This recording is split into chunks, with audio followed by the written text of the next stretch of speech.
ధృతరాష్ట్రుడికి విపరీతమైన పుత్రవాత్సల్యం ఉంది. ఎప్పటికీ కూడా వాళ్ళ కొడుకైన దుర్యోధనుడు వీళ్ళని పక్కన పెట్టుకోవాలని ఎన్నడూ అనుకోడు. అందులోనూ ఇంకొక పెద్ద ప్రాబ్లం ఏంటంటే, వీళ్ళకి పోనీ ఆ 5 గ్రామాలే ఇచ్చినా మళ్ళీ అక్కడి నుంచి వాళ్ళు సక్సెస్ఫుల్గా ముందుకెళ్ళే అవకాశాలు చాలా ఎక్కువ ఉన్నాయి. కాబట్టి ఇప్పుడు ఏంటంటే, ఒకటి ధృతరాష్ట్రుడి మీద వీళ్ళకున్న ప్రేమ, ఎందుకంటే తండ్రి లేకుండా పెరిగారు కదా, ఒక రకంగా చెప్పాలంటే అనాథలుగా పెరిగిన వాళ్ళు, తల్లి చాటు బిడ్డలుగా పెరిగిన వాళ్ళు. కాబట్టి ఆ పెదనాన్న మీద ఎంతో కొంత తండ్రి మీద చూపించే వాత్సల్యం ఆయన మీద ఉంది.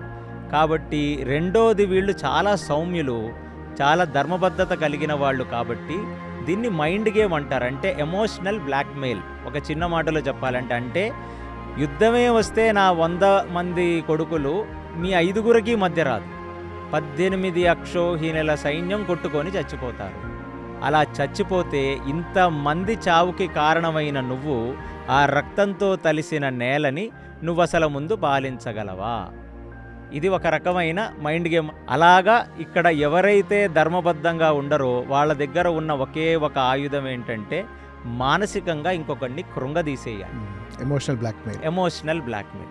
కానీ ఆ ఎమోషనల్ బ్లాక్మెయిల్కి ధర్మరాజు లొంగకూడదు. కానీ కృష్ణుడు అదే కదా మనకు చెప్తుంది, వీటన్నిటికీ పైకి ఎదిగి ఈ మానసికమైన రుగ్మతల్ని కూడా దాటుకొని మనం ధర్మం వైపుకు పరిగెత్తాలి కదా.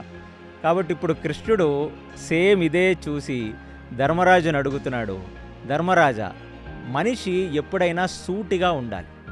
జరిగింది జరిగినట్టుగా నువ్వు ఆలోచించు ఒక్కసారి. ఏం జరిగింది?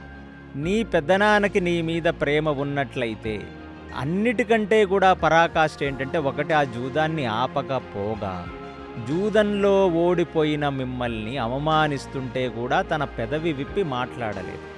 అలాంటిది ఈ ఇంటి కోడలైన ద్రౌపదిని పిలిచి అక్కడ వివస్త్రురాలుగా నిలబెట్టాలన్న ఆలోచనని కూడా ఆయన నిలబడి ఖండించలేదు.